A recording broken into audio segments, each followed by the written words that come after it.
I never thought the truth would hit me this hard. For weeks, something about her felt mysterious, like she was carrying a story she was too afraid to share. I felt it in her silence, in the way her eyes drifted away whenever I asked about her past. And tonight, everything finally came out. My team brought me the truth I never expected, the kind of truth that could break a man or make him realize what real love actually means. As I read every detail, my heart tightened, not out of anger, but out of fear.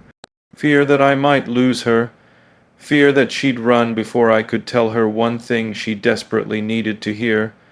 Because despite everything, despite the secrets, the past, the pain, I still choose her. And nothing in this world will change that. The night had an unusual stillness to it, one of those nights where even the wind feels like it's holding its breath. I stood alone in my study, the soft hum of technology surrounding me, yet my mind was louder than any machine I owned. A folder lay on the table in front of me, a simple folder, but heavy with answers I had been chasing for too long, her truth, her past, her reality. I stared at it for several seconds before touching it. My hands weren't trembling, but my heartbeat was, because deep down I knew something big was inside, something that would change everything between us. It all began 3 days ago. She had been acting different, quieter than usual. She smiled, but the light in her eyes flickered like a candle struggling against the wind. Whenever I asked what was wrong, she'd say, "Nothing, really," and then change the subject. I knew better. I always knew better with her. That's when a thought crossed my mind, one I didn't want to consider, but one I could no longer ignore. What was she hiding? My security team had always protected me from the world. But this time, they were protecting me from someone I cared about. The conflict ate at me. I didn't want to do it, but a part of me needed to know, needed the truth, not because I doubted her, but because I feared losing her to something I didn't understand. So I told James, my most trusted investigator, to find out everything. And tonight he delivered. When James handed me the folder, he looked at me with an expression I had never seen before. Not fear, not pity, something deeper. "Sir, before you read this, remember one thing," he said softly. "What's that?" I asked, barely above a whisper. "She didn't do anything to hurt you." His words echoed in my head as I finally opened the folder. The first page hit me like a punch to the chest. Her name wasn't what she told me. Her address wasn't where she claimed to live. Her family, her past, her story, all different from the version she shared with me.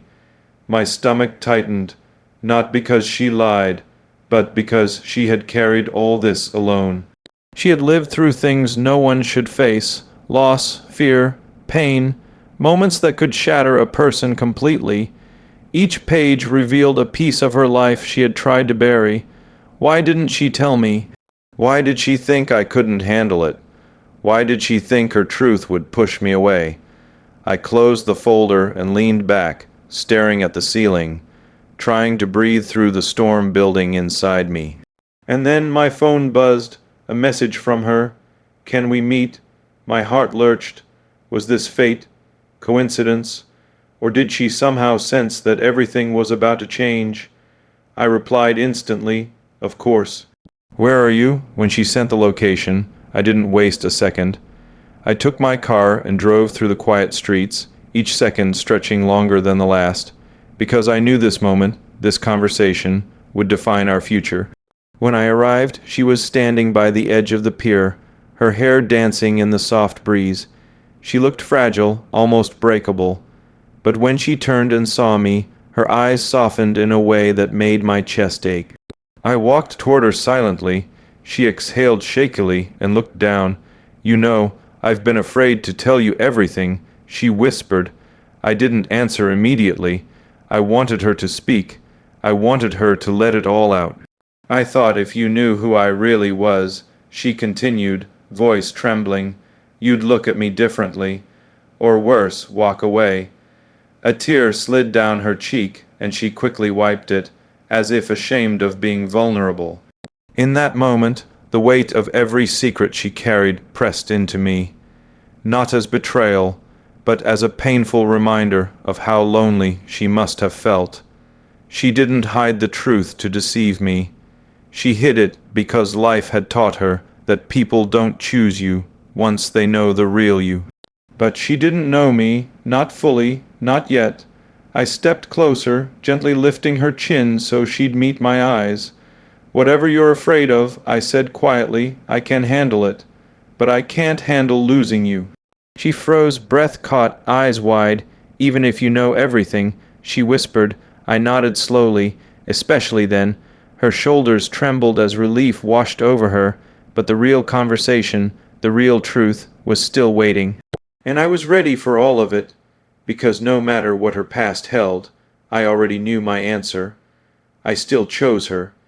The next morning, I sat in my office, staring at the file my team had compiled on her. Her name, her past, her family, her work, everything, but none of it explained the feeling I had last night, that strange certainty that she mattered more than she should. As I scrolled through the documents, something caught my attention, a note my investigator had flagged. Refused 3 high-level corporate offers, reasons unknown. Why would someone refuse opportunities most people would kill for? Before I could think further, my head of security walked in. "Sir, we found something else."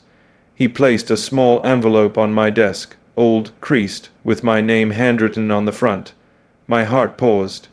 "This wasn't mailed," he said quietly. "It was left intentionally." I opened it. Inside was a single photograph, her standing outside an orphanage, holding books, smiling at kids. On the back, one sentence: "Not everything needs to be bought." It felt like a punch straight to the chest. This wasn't a woman chasing attention. This wasn't someone looking for fame. She lived a life no camera ever captured, and she liked it that way. And suddenly, I realized I needed to know her story. Not as Elon Musk, the CEO everyone sees, but as a man who had just found someone he couldn't forget. The world outside my window moved fast, cars flowing, people rushing, drones passing overhead, but inside my office, everything felt strangely still. My mind was stuck on her, on that photograph, on the message written so softly yet powerful enough to silence the noise of my entire world. Not everything needs to be bought. Those words weren't just a sentence. They were a challenge, a mirror, a reminder of a version of myself I hadn't seen in years, a man who once believed in connection, in sincerity, in something real. I closed my laptop and stood up. I couldn't focus on anything else. Not meetings, not calls, not projections. My executives noticed. Even my assistants hesitated before speaking. It wasn't like me to be distracted. It wasn't like me to care this much about someone I barely knew. But something about her felt inevitable. So I did something I rarely do. I canceled everything. By afternoon, I was in the backseat of my car, on the way to the place from the photograph. A small, quiet orphanage on the outskirts of the city. The streets narrowed as we drove further away from the buzzing heart of Silicon Valley. Trees replaced buildings. Silence replaced chaos. When we finally pulled up, I felt something tighten in my chest. Kids were playing outside. Laughter echoed. A soft breeze carried the smell of old books and chalk dust. And there, on the far side, stood the woman who refused to leave my mind. She wasn't dressed up. She wasn't trying to impress anyone. She was tying a little girl's shoelaces, her hair falling across her face. She smiled, a simple, gentle smile, and I swear it hit harder than any award, any milestone, any success I'd ever earned. This woman, she moved differently, quiet confidence, unforced kindness. Like life hadn't hardened her, it had softened her. One of the kids pointed at my car. She looked up, our eyes met, and just like that, the world disappeared. I stepped out, ignoring my security team's nervous whispers. She stood slowly, brushing dust off her hands, a hint of uncertainty crossing her face. "You found me," she said softly. I exhaled. "I wasn't trying to chase you." "I just wanted to understand." She stepped closer. "Understand what? You," I admitted. "Who you are when no one's watching." She blinked, surprised, maybe a little afraid, but not of me, of what this could become. "I'm not a mystery, Elon," she said with a small laugh. "I'm just me." But that was the part that fascinated me the most. She didn't try to be special. She just was. We walked along the small garden beside the building. She told me stories about the kids, about the books she donated, about how she came here every weekend not because she needed to, but because it reminded her of what mattered. "Everyone wants something from you," she said, not looking at me. "Money, influence, attention. I don't." Her voice was steady, honest. I swallowed. "That's exactly why I can't stop thinking about you." She stopped walking. "Elon, you don't even know me." "Then let me," I said, my voice low. There was a moment, long, silent, fragile, where I wasn't the billionaire innovator, the man chased by headlines and expectations. I was just a man standing in front of someone whose presence grounded me more than any rocket touching down. But then her phone buzzed, she checked it, and her expression shifted. Something wasn't right. "What happened?" I asked. She shook her head, but I could see the tremble in her hand. "It's nothing," she whispered. But it wasn't nothing. Her breathing changed, her eyes dropped, her mind was somewhere else entirely. "Tell me," I said gently. She hesitated, fighting with herself. Then finally, with a quiet exhale, she said, "Elon, someone's been following me." My entire body froze. "Since when?" "A week, maybe more." Her voice cracked. "I didn't want to say anything because I didn't want you to think I came into your life with problems." I stepped closer, my tone shifting, deeper, protective. "You are not a problem. And whoever is doing this, I don't know who it is," she said quickly. "They don't get too close. They just watch." Something dark and dangerous stirred in my chest. Not anger, something deeper. Because now it wasn't just curiosity or attraction. Now it was responsibility. Now it was fear. Fear of losing someone I didn't even have yet, but desperately wanted to. I placed a hand gently on her arm. "You're not dealing with this alone anymore. Whatever this is, I'll handle it." She looked up at me, really looked, and for the first time I saw the truth in her eyes. She wasn't strong because her life was easy. She was strong because she learned to survive it. And that's when I realized, knowing who she truly was didn't scare me. It only made me want her more, because she wasn't just someone I found by accident. She was someone my life had been quietly leading me toward all along. Night fell over the city like a velvet curtain, swallowing the brightness of the world and leaving behind only the scattered glow of street lamps and distant headlights. I stood in front of the massive glass windows of my home, staring at the skyline but seeing nothing. My mind was still at the orphanage, still with her, her words replayed over and over. "Someone's been following me." I don't think she realized what those words did to me. I've handled pressure. I've handled crises.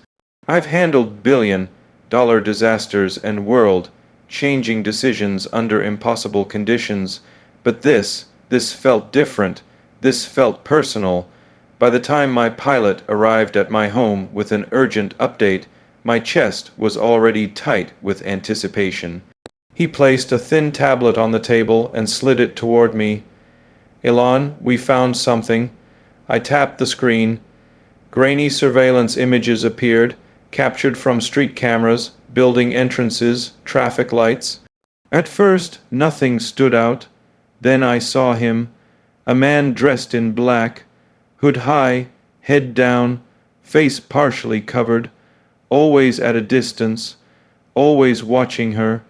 In every image, he kept the same range, never close enough to be caught, never far enough to lose sight. And then the pilot spoke again, but that's not the part you need to see. He tapped another file, a document opened, and this time my blood ran cold because I recognized the logo at the top. It belonged to a private investigative group, one known for digging into powerful figures, exposing scandals, and tearing apart reputations for the highest bidder. My jaw clenched. Who hired them? I asked, though I already knew the answer. The system traced the payment back to someone inside your world, he said quietly. Someone who attends your meetings, someone who knows your schedule. A name popped up on the screen. Someone I had trusted professionally. Someone with access. I stared at it, disbelief turning slowly into something sharper, anger, betrayal, and a fierce protective instinct for her. But then my pilot clicked again, opening a video clip. Elon, you need to watch this. The footage loaded. It was her, walking home, alone, carrying a small bag of groceries, shoulders tucked, hair swaying gently as she moved, and then, from the shadows, the same man emerged. He didn't approach her, he didn't touch her, but he filmed her, every step, every turn, every moment she thought she was safe. My fists tightened until my knuckles turned white. I slammed the tablet shut. "Get the car," I said, my voice low. Now, the ride to her place felt endless, even though the road was empty. My mind raced through every possibility. Who wanted to expose her? Why target someone so far removed from my world? What did they think she hid? But beneath all of that, one thought overshadowed everything. She must be terrified, and she didn't want to burden me. That alone broke something inside me. When we finally reached her apartment building, a modest, old structure tucked between two towering complexes, I didn't wait for security. I ran up the stairs, taking them two at a time, and knocked on her door. No response. I knocked again, harder, still nothing. A cold fear ran through me. Then I heard soft footsteps. The lock clicked. The door opened slightly, just enough for her to peek out. When she saw it was me, her shoulders loosened in relief, then tensed again, like she was afraid of something else entirely. "Elon, what are you doing here? Let me in," I said gently. "Please." She hesitated, then stepped aside. Her apartment was small, quiet, warm, but she wasn't. I could see the exhaustion in her eyes, the stress in her hands. She had been crying earlier. I could tell by the redness around her eyes. She sat down slowly on the edge of the couch. "Elon, what did you find?" I took a breath, sat beside her, and told her everything, every image, every video, every trace. She listened in silence, trembling. When I finished, she looked down at her hands. "I knew it," she whispered. I felt like someone was peeling my life apart, piece by piece. She took another shaky breath. "Elon, they're not wrong." My head snapped toward her. "What do you mean?" Her voice cracked, fragile, breaking open layer by layer. "I'm not who you think I am." My chest tightened, not in fear, but in a painful, protective concern. "Then tell me who you are," I said softly. She closed her eyes, fighting tears, then whispered, "I'm adopted. I never knew my biological family, and 6 months ago someone reached out. Someone claiming they knew the truth about my past. I ignored them, but I think," she swallowed, "I think whoever is following me, it's connected." Everything inside me sharpened. "Why didn't you tell me?" "Because I didn't want you thinking I was someone with a hidden agenda. I didn't want you to feel used." I shook my head. "You don't understand. Knowing who you are doesn't change a single thing for me." She looked up, eyes wet, hopeful, scared. "What if the truth is ugly? Then I'll face it with you." Her breath caught, a mix of relief and disbelief, and in that moment she finally broke. Tears slipped down her cheeks, silently at first, then uncontrollable, and I reached out, pulling her gently into my arms. She didn't resist. She melted into me like she'd been holding herself together for far too long. Her fingers clutched my shirt. Her forehead rested against my chest. Her breathing shook against me, and I realized I hadn't chosen her because she was mysterious or beautiful or different. I chose her because she was real. Because even with the unknowns, even with the shadows chasing her, she was worth choosing, over and over again, and I wasn't letting her face any of this alone. Not anymore. The night settled around us like a quiet shield, closing the world outside and leaving only the soft hum of her breathing against my chest. For a long time, neither of us spoke. We didn't need to. Every fear she had tried to hide, every truth she thought would push me away, was now out in the open, and instead of breaking something between us, it strengthened it. For the first time since meeting her, I felt the weight of her story, not as an outsider looking in, but as someone standing right beside her. Her past wasn't clean, neat, or predictable. It was messy, it was painful, and some parts of it were still unknown. But that didn't scare me. What scared me was how long she'd been carrying it alone. I lifted her chin gently, letting her see the sincerity in my eyes. "Listen to me," I whispered. "Whatever your truth is, it doesn't change mine." "And what's your truth?" she asked softly. "That I choose you. Not because of who people think you are or who someone else wants you to be, but because of who you are when the world isn't looking." A tear rolled down her cheek, and she didn't wipe it away. For once, she let herself be vulnerable. I told her about the investigator, what we found, and how I wasn't going to let anyone twist her life into something dark just to get to me. I promised her protection, clarity, answers, not because she needed saving, but because she deserved someone who wouldn't run at the first sign of the storm. And she touched my hand, her voice barely above a whisper. "Elon, why me?" "Because," I said, brushing a strand of hair away from her face, "you're the first person in a very long time who looks at me like I'm human, not a headline." Her eyes softened. I felt her walls fall the rest of the way. Outside, the city kept moving, unaware of the shift happening inside a quiet little apartment. But in that small pocket of the world, something changed between us. A decision was made. A truth was accepted. She wasn't perfect. Her past wasn't perfect, but neither was mine, and maybe that was the point. Two imperfect stories, colliding at the exact moment we both needed someone to stand and say, "You're not alone anymore." Whatever waited for us, her past, the man following her, the answers we still didn't have, I knew one thing. I wasn't walking away. I was stepping in, fully, completely, fearlessly, because now I finally knew who she was, and even with the truth exposed, I still chose her.